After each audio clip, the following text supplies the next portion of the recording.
यदि धरती पे कहीं जन्नत है तो बस यहीं पर है। यदि यहाँ नहीं गए तो फिर कश्मीर कैसे घूमा। हम लोग आए हैं यहाँ पर बाइक रेंट करने के लिए और ये है हिमालयन हॉक्स हॉलीडे। ये आपको सभी तरह की बाइक्स बहुत ही अच्छे और अफोर्डेबल रेट्स में आपको प्रोवाइड कराते हैं। हेलो।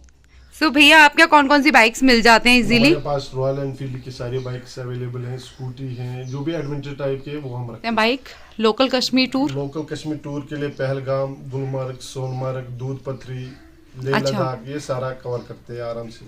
ओके।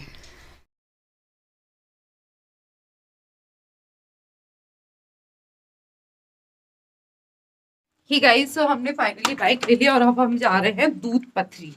अभी हमारी बाइक तैयार हो रही है, उसके लिए ना मोबाइल स्टैंड लग रहा है जैसे। सो आज की हमारी पूरी की पूरी राइड होने वाली है बाइक पे। इसके लिए हमने रेंट पे ले ली है यहाँ पर बाइक हिमालयन। और यहाँ पे आप ना कई सारे तरह की बाइक्स ले सकते हैं। जैसे मैं आपको कांटेक्ट नंबर भी दे दिया है तो आप कांटेक्ट भी कर सकते हैं। ये आपको डल लेक पर मिल जाती है, इसको बोलते हैं डल गेट। अब चलते हैं अपने सफ़र पे। तो अब हम निकल रहे हैं श्रीनगर से। सो आप देख सकते हो श्रीनगर के भी नज़ारे, श्रीनगर का सिटी कैसा लगता है देखने में। मैं आपको लौटते में भी दिखाऊंगी कि श्रीनगर सिटी कैसा है। साथ ही साथ अब हम लोग निकल चुके हैं दूध पथरी के लिए। तो दूध पथरी बेसिकली श्रीनगर से है 45 किलोमीटर दूर, यानी बहुत ही ज़्यादा पास है। यदि आप श्रीनगर जा रहे हैं तो इसे बिल्कुल भी मिस मत करना। यदि आपने ये मिस कर दिया ना तो आपको लगेगा सीरियसली आपने जन्नत तो देखी ही नहीं। आप पूरा कश्मीर घुमाए लेकिन जो मेन जन्नत थी वहाँ की वो देखना भूल गए। सो बेसिकली ना ये श्रीनगर की सिटी चल रही है पूरी की पूरी साइड से, और आप देखोगे ये काफ़ी ज़्यादा डेवलप है। तो ये हिली एरिया है बेसिकली। वैसे यदि आप 45 किलोमीटर ट्रैवल कर रहे हो तो आप मिनिमम 1 घंटे में पहुंच जाओगे, लेकिन हिली एरिया पर थोड़ा सा टाइम ज़्यादा लग जाता है, तो आप 1.5 घंटे का एवरेज टाइम लेकर चलना।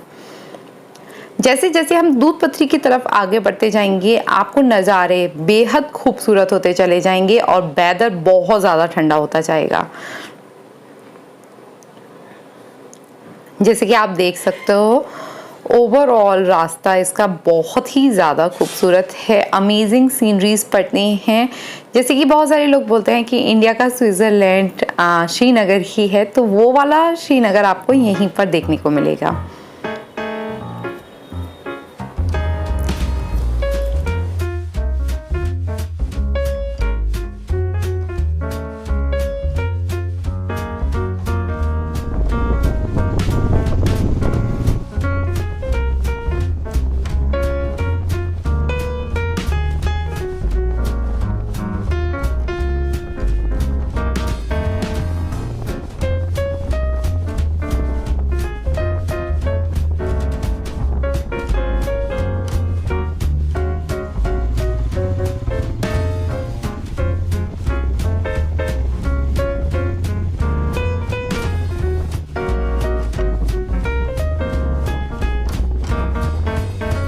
जैसे जैसे दूध पथरी करीब आता जा रहा है आपको ये दूध वाली धारा भी एक साइड से चलती हुई नजर आने लगेगी, जिसका पानी एकदम दूध की तरह सफ़ेद है। आई थिंक इसीलिए इसका नाम पड़ा हुआ है दूध पथरी। दोस्तों, सो हम लोग ना बिल्कुल लगभग दूध पथरी पहुंच चुके हैं। लगभग 10 किलोमीटर रह गया है यहाँ से दूध पथरी। और जैसे जैसे हम ऊंचाई पे आते जा रहे हैं आप देख सकते हो कितनी ज़्यादा ठंड है। सो दोस्तों यहाँ पर हमने एक छोटा सा चाय ब्रेक लिया है। यदि आप भी बाइक राइड से आना चाह रहे हैं दूध पथरी तो थोड़ा सा ठंड का ध्यान रखना और जैकेट वगैरह का ध्यान रखना, बिकॉज़ यहाँ पे ना बहुत ज़्यादा ठंडा हो जाता है। यदि आप गुलमर्ग और सोनमर्ग भी होते हुए आ रहे हैं तो आपको लगेगा कि टेम्परेचर इतना डाउन नहीं जाता है, लेकिन ऐसा नहीं है। दूध पथरी का टेम्परेचर गुलमर्ग और सोनमर्ग के कंपैरेटिवली काफ़ी ज़्यादा डाउन रहता है। सो आप अपने विंटर क्लॉथ्स का ध्यान थोड़ा सा ज़्यादा रखिएगा, और साथ ही यदि आप बाइक राइड पे हैं तो ग्लव्स का ध्यान भी रखना। तो चलो आगे का रास्ता भी दिखा देते हैं आपको।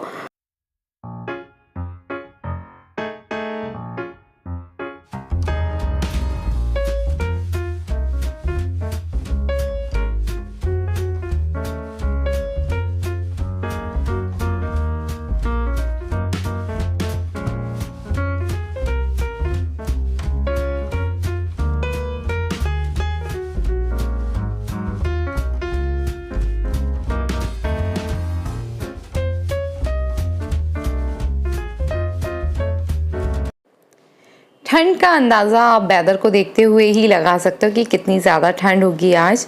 और साथ ही साथ जैसे जैसे आप ऊपर जाएंगे ना, आपको पूरे रास्ते पे बर्फ़ मिली हुई दिखेगी। आप यदि थोड़ा सा आगे की साइड देखते जाएंगे तो आपको दोनों ही साइड पूरे रास्ते आपको बर्फ़ मिलेगी। और दूध पथरी में ना इस तरह का वेदर अक्सर ही रहता है, बिकॉज़ ये थोड़ी सी ऊंचाई पर है।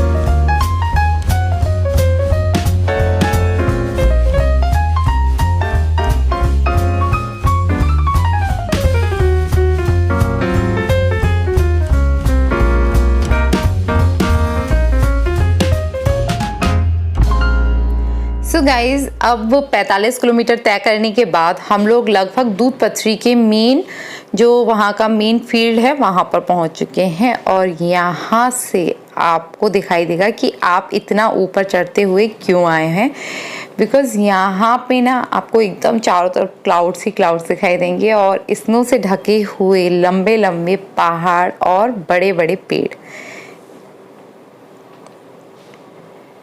जैसे जैसे आप यहाँ के मेन ग्राउंड पर पहुँचेंगे आप देखेंगे यहाँ ना बहुत सारे घोड़े, साथ ही साथ खाने के लिए कुछ छोटे छोटे पॉइंट्स बहुत सारे रहते हैं जो कि आपको ना अंगीठी भी प्रोवाइड कराते हैं। तो चलो चलते हैं, देखते हैं कि आपको घोड़ा लेना चाहिए या फिर आपको पैदल करना चाहिए, क्या है अंदर और कितनी यहाँ पर साइट सीन है। सो अभी हम लोग बात करेंगे घोड़े वाले भैया से।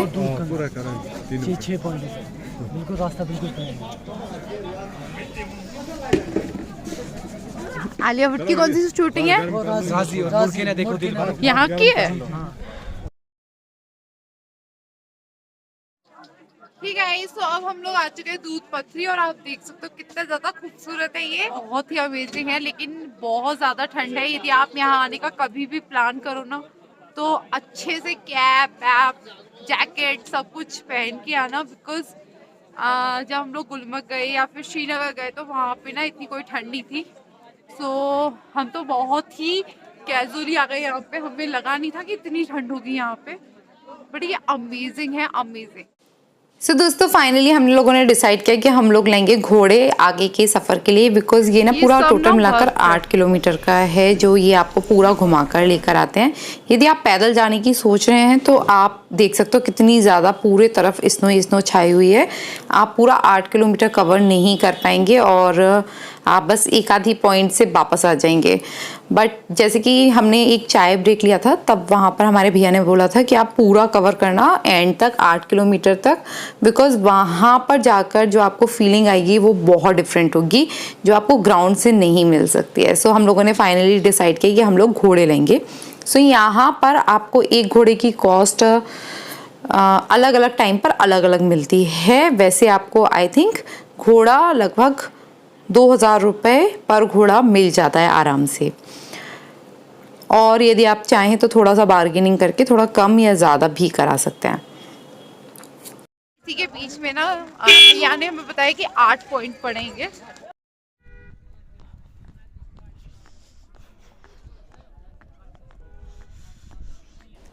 सो दोस्तों जैसे जैसे आप पॉइंट को एंजॉय करने के लिए आगे बढ़ते जाएंगे आप देखेंगे जो साइड से पहाड़ भी है ना वो उनका कलर भी यहाँ पे एकदम नीला दिखाई देता है और दूर दूर तक पहाड़ों पे आपको स्नो ही स्नो नज़र आती है। साथ में यहाँ पे जो बड़े बड़े पेड़ हैं उनके ऊपर भी हल्का हल्का स्नो आपको दिखाई देती रहेगी, यानी आपको ओवरऑल एरिया पर केवल और केवल स्नो ही नज़र आने वाली है। चाहे आप नीचे की साइड देखो चाहे आप आसमान की तरफ देखो, आपको पूरा ऐसा लगेगा जैसे एकदम वाइट है। अब हम लोग यहाँ पर आ गए हैं नदी पर। ये बीच में ना नदी पड़ती है, बिकॉज यहाँ पे चारों तरफ स्नो ही स्नो है, तो जो जो थोड़ा सा स्नो मेल्ट होने लगती है वहाँ बीच में एक पतली सी एक नदी टाइप की क्रिएट हो जाती है, जिसको ये लोकल्स वाले भैया तो नदी बोल रहे थे, मुझे नहीं पता इसको क्या बोलते हैं।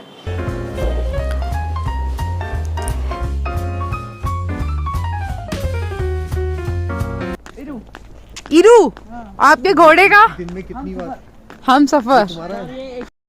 सो आज हमारे घोड़े का नाम है हमसफ़र, और ये ना इतने ज़्यादा ट्रेंड होते हैं कि ये स्नो पे भी जब चलते हैं तो बिल्कुल भी ना डगमगाते नहीं और आपको ऐसा कोई डर नहीं लगता है। सो आप बहुत ही आराम से नज़ारे देखते हुए एंजॉय करते हुए आगे बढ़ सकते हो। और ये दूध पथरी ही है जहाँ पे राजी मूवी की काफ़ी सारी शूटिंग हुई है। इसमें से एक सॉन्ग जो बहुत फेमस हुआ था, मुड़ मुड़ के ना देखो दिलवरो, तो वो पॉइंट ना आगे आने वाला है, वो अभी दिखाएंगे आपको। इसे बोलते हैं जिग-जैग मोड। कौन सी शूटिंग है भैया? मुड़ के ना देखो दिलवारों की शूटिंग हुई थी यहाँ पे।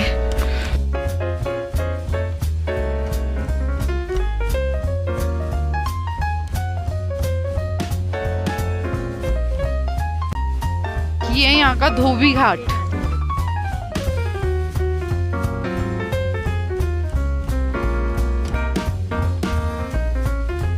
सो गाइज, इसके आगे ना आपको कुछ इस तरह की सीनरीज भी बहुत बड़े बड़े एरिया में देखने को मिलेंगी, जैसे कि आपने धड़कन वगैरह मूवीज़ में देखी हैं और कुछ कई सारे बॉलीवुड सॉन्ग्स में देखी हैं। तो इस तरह की सीनरीज आपको यहाँ पे बहुत सारी मिलती हैं।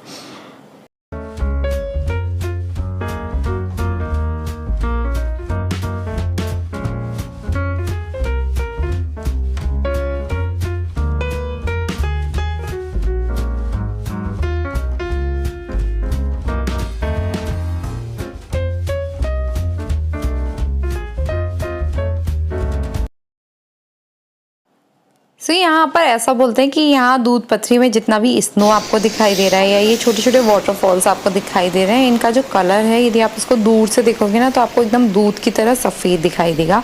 ये पूरा का पूरा आपको एरिया वाइट ही वाइट दिखाई देता है चारों तरफ, इसलिए बेसिकली इसका नाम पड़ा हुआ है दूध पथरी।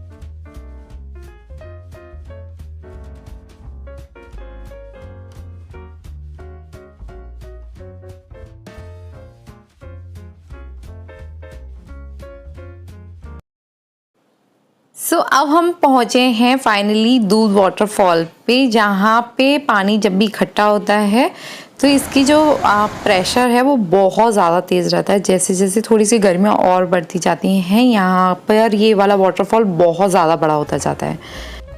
हम लोग जा रहे हैं पार्किंग, और आप इसका पूरा रास्ता देख सकते हो कितना खूबसूरत है।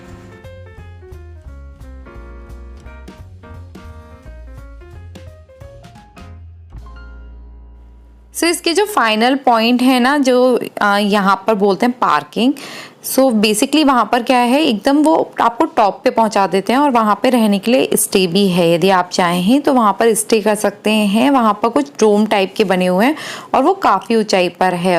उस तक पहुँचते पहुँचते जो पूरा रास्ता आपको मिलेगा वो देखने में बहुत ही ज़्यादा खूबसूरत है और पूरा स्नो से कवर है। आप जब ऊपर भी पहुँचेंगे ना तो यहाँ पर भी आपको थोड़े नीले नीले से पहाड़ देखने को मिलेंगे। और ये देखो इसका पूरा रास्ता, आप यहाँ पर स्टे कर सकते हो और इसको कॉटेज टाइप का कुछ बोलते हैं। सो अलग अलग कॉटेजेस जैसे होते हैं किसी होटल में, उस तरह से यहाँ पर बनाया गया है। तो आप यहाँ पर कॉटेजेस पहले से बुक कर सकते हो और साथ में ना कॉटेजेस बहुत ज़्यादा महंगे नहीं हैं, आप इजीली अफोर्ड कर पाओगे। लगभग आपको 2,500 से 3,000 रुपये में एक कॉटेज मिल जाता है। सो चलो ऊपर की साइड अब हम पहुँच ही गए हैं और वहाँ से मैं आपको दिखाती हूँ और किस तरह के कॉटेजेस हैं देखने में, ये भी आपको दिखाते हैं। तो देखो बेसिकली ना सबसे पहले तो आपको जैसे आप वो पूरा फाइनल पॉइंट पे पहुंचोगे आपको कुछ इस तरह से नज़ारे देखने लगेंगे। आपको ना ऐसा लगेगा जैसे पहाड़ बिल्कुल आपके सामने से ही खड़े हुए हैं, बिल्कुल ऐसा नहीं लगेगा कि दूर हैं, ऐसा लगेगा बिल्कुल नीचे से जैसे आपके ही सामने सीधे सीधे खड़े हुए हैं। तो ये हम पहुंच चुके हैं पार्किंग वाले एरिया पर और यहाँ से जो आपको ये दूर दूर तक कॉटेजेस दिखाई दे रहे हैं, ये सारे वही कॉटेजेस हैं जिनको आप स्टे के लिए पहले से बुक कर सकते हो। ठीक है, तो अभी अब हम यहाँ पे ले रहे हैं गरम गरम कावा और मैगी। तो यहाँ पे गाइस हमने लिया ये कावा, केसर, गुलाब, Honey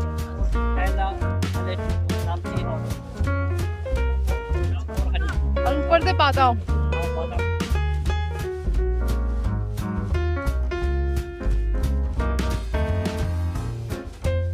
so definitely you should try this कहवा, जो कि कश्मीरी कहवा है और ये केसर का बनाया है। इसमें जो भी चीज़ें पड़ी हैं, ये रेसिपी मैंने आपको भैया से पूछ के बताया, और इसमें हनी भी है जिसकी वजह से थोड़ा मीठा और अच्छा लगता है।